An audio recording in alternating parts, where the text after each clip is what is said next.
Hello বন্ধুরা, আমার নাম মোহনা। আমি ২১ বছরের এক তরুণী, কিন্তু ভাগ্যচক্রে বিধবা। প্রতি রাতে আমার ১৭ বছরের দেবর আকাশ আমার সেবা করত। একদিন আমার পায়ে সেবা করার সময় সে আমার সাথে এমন এক আচরণ করে যা শুনলে আপনারা অবাক না হয়ে পারবেন না। আমার যখন মাত্র ১৮ বছর বয়স, তখন বাবা মা আমাকে বিয়ে দিয়েছিলেন, কিন্তু বিয়ের কয়েক বছর যেতে না যেতেই আমার স্বামী পরলোক গমন করেন। স্বামীর মৃত্যুর পর আমার দেবর আমার সাথেই থাকত।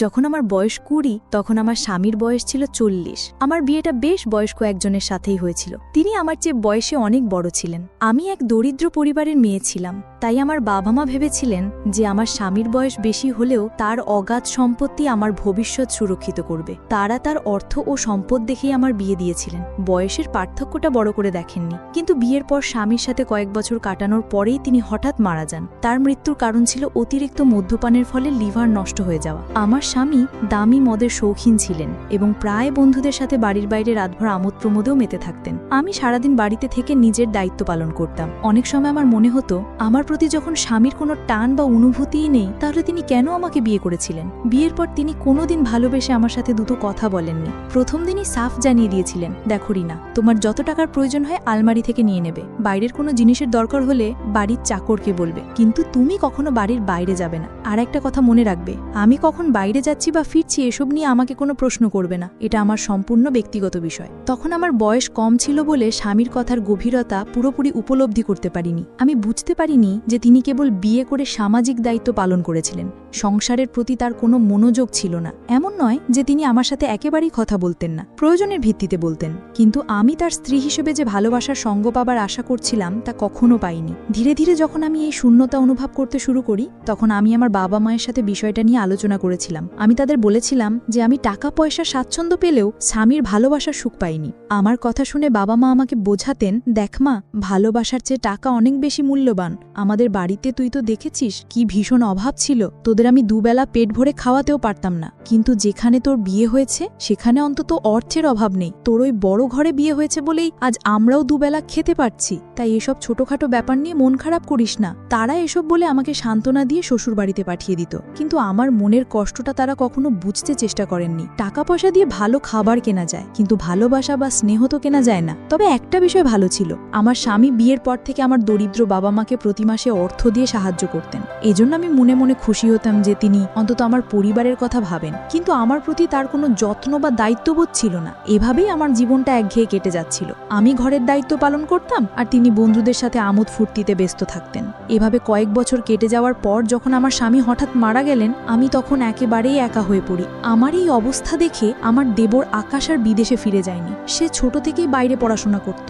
আমার স্বামী ভালোভাবেই জানতেন যে তার ভাই যদি তার সঙ্গে থাকে তাহলে সেও তার মতো উচ্ছৃঙ্খল হয়ে যেতে পারে। তাই ভাইয়ের উজ্জ্বল ভবিষ্যতের কথা ভেবে তিনি তাকে বাইরেই রেখেছিলেন। আমার শ্বশুর শাশুড়িও বহু আগেই মারা গিয়েছিলেন। এদিকে আকাশের বয়স 18 হলেও তাকে দেখে বোঝার উপায় ছিল না। তার সুঠাম স্বাস্থ্য ও পেশিবহুল চেহারা দেখে তাকে ২৭-২৮ বছরের যুবক মনে হতো। আকাশ আসার পর ধীরে ধীরে আমি বুঝতে পারলাম, এতদিন ধরে আমি স্বামীর কাছে যে ভালোবাসাটা আশা করছিলাম সেটা যেন আমার দেবর আমাকে দিচ্ছিল।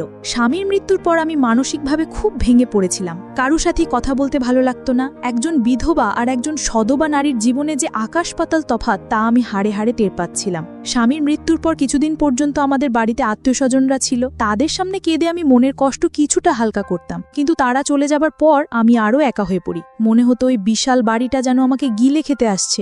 আমার স্বামী আমাকে ভালোবাসতেন না ঠিকই, কিন্তু তার সাথে থাকার একটা অভ্যেস হয়ে গিয়েছিল। আত্মীয়রা চলে যাবার পর একদিন সন্ধ্যায় আমি একটা সাদামাটা শাড়ি পরে ঘরের জানালার ধারে বসে বাইরে তাকিয়েছিলাম। তখন আকাশ দরজায় মৃদু শব্দ করে জিজ্ঞেস করলো, বৌদি, ভেতরে আসতে পারি? তার কণ্ঠ শুনে আমি চোখের জল মুছে বললাম, হ্যাঁ, ভেতরে আয়। সে ঘরে এসে আমার পাশে বসলো, আমার হাত দুটো ধরে বলল, বৌদি, আমি জানি তুমি খুব একা বোধ করছো, কিন্তু চিন্তা করো না, আমি তোমাকে এই অবস্থায় ফেলে কোথাও যাব না। আমি সিদ্ধান্ত নিয়েছি বাকি পড়াশোনাটা এখান থেকেই শেষ করব। তার কথা শুনে আমি খুব আশ্বস্ত হলাম। মনে হলো, যাক, আমার কথা ভাবার মতো একজন তো আছে। সে প্রতিদিন সকালে আমার ঘুম ভাঙার আগেই আমার ঘরে এসে দেখে যেত আমি ঠিক আছি কিনা। মাঝে মাঝে আমার জন্য চাও বানিয়ে নিয়ে আসতো। যখনই সে অবসর পেত আমার সাথে বসে ঘন্টার পর ঘন্টা গল্প করত। মজার কথা বলে আমাকে হাসানোর চেষ্টা করত।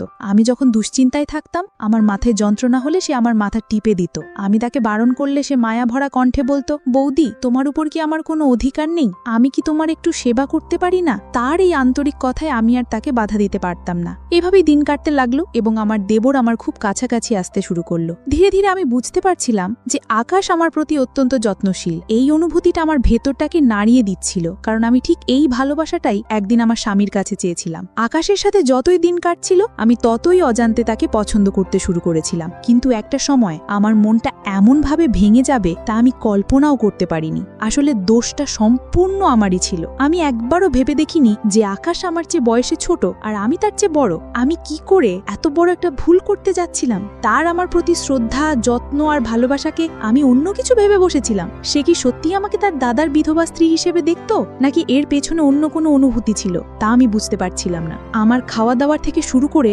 শারীরিক সুস্থতা সবকিছুর খেয়াল সে রাখত। এতে আমি তাকে অন্য চোখে দেখতে শুরু করি এবং তার প্রতি আমার প্রত্যাশা বাড়তে থাকে। স্বামীর মৃত্যুর পর দুশ্চিন্তার কারণে আমাকে নিয়মিত ওষুধ খেতে হতো। সেই ওষুধও আকাশ আমাকে নিজের হাতে খাইয়ে দিত। সে সবসময় বলতো, বৌদি, নিজের শরীরের যত্ন নাও, ঠিক মতো না খেলে তো শরীর আরও ভেঙে পড়বে। দাদাকে তো আমি হারিয়েছি, তোমাকে কোনোভাবেই হারাতে চাই না। তার মুখ থেকে এমন কথা শুনে আমি তাকে অন্যরকম ভাবতে শুরু করেছিলাম। আমার মনের অনুভূতিগুলো ভালোবাসার দিকে মোড় নিচ্ছিল। এভাবে প্রায় ৩-৪ মাস কেটে যাওয়ার পর আমি আমার ১৮ বছরের দেবরের জন্য নিজেকে নতুন করে সাজাতে শুরু করেছিলাম। আমার স্বামী তো কখনো আমার দিকে সেভাবে তাকায়নি, তাই আকাশের কাছ থেকে এত যত্ন পেয়ে আমি তাকে মন দিয়ে ফেলেছিলাম। পরিস্থিতি এমন হয়েছিল যে আকাশ আমার সামনে এলেই আমি লজ্জায় লাল হয়ে যেতাম। তাকে আকর্ষণ করার জন্য আমি সুন্দর করে সেজেগুজে থাকতাম। আমি সেজে থাকলে সে বলতো, বৌদি, তুমি এভাবেই সেজেগুজে হাসি খুশি থেকো, আমি তোমাকে সব সময় হাসি খুশি দেখতে চাই। সে বুঝতেও পারেনি যে আমি তাকে ভালোবেসে ফেলেছি। আমার দেবরের স্নেহ আর ভালোবাসা পাওয়ার জন্য আমি ভুল পথে হাঁটতে শুরু করেছিলাম। তার সান্নিধ্য পাওয়ার আশায় আমি নানা ছলনার আশ্রয় নিতে শুরু করেছিলাম। সে আমার যত্ন নিত, কিন্তু সেটা শ্রদ্ধার ছিল। আমি যা ভাবছিলাম তা নয়। তার পবিত্র যত্ন আর ভালোবাসাকে আমি ভুল বুঝতে শুরু করেছিলাম। সেদিন আমি মনে মনে ঠিক করলাম, অনেক হয়েছে লুকোছুরি। এবার আমি তাকে সরাসরি আমার মনের কথা জানাবো যে আমি তাকে ভালোবাসি এবং তার সাথেই বাকি জীবনটা কাটাতে চাই। সেদিন আকাশ বাড়ি ফিরলে আমি ইচ্ছে করে অসুস্থতার ভান করলাম। বললাম, আমার সারা শরীরে খুব ব্যথা, আমি বিছানা থেকে উঠতেও পারছি না। আমার উদ্দেশ্য ছিল তার মনোযোগ আকর্ষণ করা। আমি যখন তাকে ব্যথার কথা বললাম, সে রান্নাঘর থেকে এক বাটি তেল গরম করে নিয়ে এলো। ঘরে এসে বলল, বৌদি, তুমি শান্ত হয়ে শুয়ে থাকো, আমি তোমার পায়ে মালিশ করে দিচ্ছি, দেখবে ব্যথা কমে গেছে। আমি মনে মনে খুব খুশি হলাম। ভাবলাম, সেই যখন আমার সেবা করবে তখন নিশ্চয়ই আমার প্রতি আকৃষ্ট হবে। আমি তাকে নিজের দিকে টানার জন্য আগে থেকে সেজেগুজে প্রস্তুত ছিলাম। আকাশকে দেখে আমি কাতর স্বরে বললাম, আমার শরীরে খুব যন্ত্রণা হচ্ছে, তুমি যদি একটু সেবা করে দাও তাহলে খুব আরাম পাবো। আমার এই মিথ্যে কষ্ট দেখে সে আমার পাশে বসে আমার পায়ে আলতো করে তেল মালিশ করতে লাগল। তার স্পর্শে আমার ভীষণ আরাম হচ্ছিল এবং আমি মনে মনে অন্য এক জগতে হারিয়ে যাচ্ছিলাম। আমি ঠিক করে ফেলেছিলাম, আর দেরি না করে এবার তাকে আমার মনের কথাটা বলেই ফেলব। কিন্তু ঠিক সেই মুহূর্তে আমার পায়ের তলার মাটি যেন সরে গেল। আমার 18 বছরের দেবর আমার পায়ে মালিশ করতে করতে মৃদু হেসে আমার দিকে তাকালো। তারপর মাথা নিচু করে বলল, বৌদি, আমি তোমাকে একটা কথা বলতে চাই। অনেকদিন ধরেই ভাবছি কথাটা তোমাকে বলবো। তার কথা শুনে আমি উত্তেজনায় অপেক্ষা করছিলাম। ভাবছিলাম সেও নিশ্চয়ই আমাকে ভালোবাসে এবং সেটাই এখন বলবে। সে আমার দিকে তাকিয়ে মুচকি হাসছিল। তখনই আকাশ আমাকে বলল, বৌদি, আমি যে কথাটা বলবো সেটা শুনে তুমি রাগ করবে না তো? আমিও তার দিকে তাকিয়ে মৃদু হেসে বললাম, না, রাগ করব কেন? তোর যা বলার আছে মন খুলে বল, আমি তো তোর মনের কথা শোনার জন্যই অপেক্ষা করছি। তখন আকাশ বলল, বৌদি, আমি পিয়া নামের একটি মেয়েকে খুব ভালোবাসি এবং তাকে বিয়ে করতে চাই, কিন্তু তোমার অনুমতি ছাড়া আমি তাকে বিয়ে করতে পারবো না, কারণ আমি তোমাকে মায়ের মতো শ্রদ্ধা করি, তাই আমি তোমার এত যত্ন নিই। মায়ের মতো বৌদির আশীর্বাদ না পেলে আমি আমার পছন্দের মেয়েকে বিয়ে করতে পারবো না। আমি মন থেকে তোমার আশীর্বাদ চাই। তার মুখ থেকে এই কথাগুলো শোনার পর আমার মাথা ঘুরে গেল। আমি কিছুক্ষণের জন্য স্তব্ধ হয়ে গেলাম। লজ্জায় আমি বুঝতে পারছিলাম না যে আমি আকাশের সাথে কিভাবে চোখ মেলাবো। আমার মুখ লাল হয়ে গেছিল। আমি স্বপ্নেও ভাবতে পারিনি যে আকাশ আমাকে মায়ের মতো মনে করে আমার সেবা যত্ন করত। আর আমি তার সেই পবিত্র ভালোবাসাকেই ভুল বুঝেছিলাম। তার কথা শুনে আমার চোখ দিয়ে জল গড়িয়ে পড়ল। আমার চোখের জল দেখে সে তাড়াতাড়ি আমার চোখের জল মুছে দিয়ে বলল, বৌদি, তুমি কাঁদছো কেন? তুমি কি চাও না আমি পিয়াকে বিয়ে করি? আমার কোনো কথায় যদি তুমি কষ্ট পেয়ে থাকো তাহলে আমাকে ক্ষমা করে দিও। তখন আমি তার কাঁধে হাত রেখে জোর করে হেসে বললাম, আরে পাগল, আমি তো খুশিতে কাঁদছি। আমার দেবরটা তো অনেক বড় হয়ে গেছে। তুই যখন বিয়ে করে তোর বউকে বাড়িতে নিয়ে আসবি তখন হয়তো আমাকে আর আগের মতো ভালোবাসবি না, আমার এত যত্ন করবি না। এই ভেবেই হয়তো আমার চোখে জল এসে গেছে। আকাশ তখন আমার হাতটা ধরে বলল, বৌদি, এমনটা কখনোই হবে না। আমি তোমাকে আমার মায়ের আসনে বসিয়েছি। ছোটবেলায় বাবা মারা যাবার পর মা খুব একা হয়ে গিয়েছিলেন, তখন দাদা মায়ের খুব খেয়াল রাখত। আমি দাদার কাছেই শিখেছি। তুমি ছাড়া তো আমার আর কেউ নেই বৌদি। তোমার কিছু হয়ে গেলে আমি তো একেবারে একা হয়ে যাব, তাই আমি তোমাকে কোনোভাবেই কষ্ট দেব না। এই জন্য তোমার অনুমতি নিতে এসেছি। আমি কি আমার পছন্দের মেয়েকে বিয়ে করে এই বাড়িতে আনতে পারি? আমার স্ত্রী এলে তোমাকে আর কোনো কাজ করতে হবে না, সে এই বাড়ির সব দায়িত্ব সামলে নেবে। তুমি এতদিন অনেক কষ্ট করেছ, সে এলে তোমার একাকিত্বও কেটে যাবে। তার কথা শুনে আমার নিজেরই খুব লজ্জা করছিল। আমি যে ছেলেটির কাছে অন্য কিছু পাওয়ার আশায় এত ছলনা করেছিলাম, সে তো আমাকে তার মায়ের সম্মান দিয়েছিল। সেদিন আমি নিজের ভুল বুঝতে পেরে মনে মনে প্রতিজ্ঞা করলাম যে আমি আর কখনো আমার দেবরকে সেই ভুল চোখে দেখব না।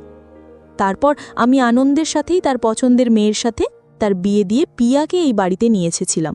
এখন আমরা সবাই একসঙ্গেই থাকি। আমিও আমার দেবরকে নিজের ছেলের মতোই স্নেহ করি। আকাশের আমার প্রতি ভালোবাসাটা যেহেতু মাতৃস্নেহের মতো ছিল, তাই আমি আর কোনো দিন তাকে আমার মনের কথা জানাইনি। আমিও নিজে খুব লজ্জিত ছিলাম।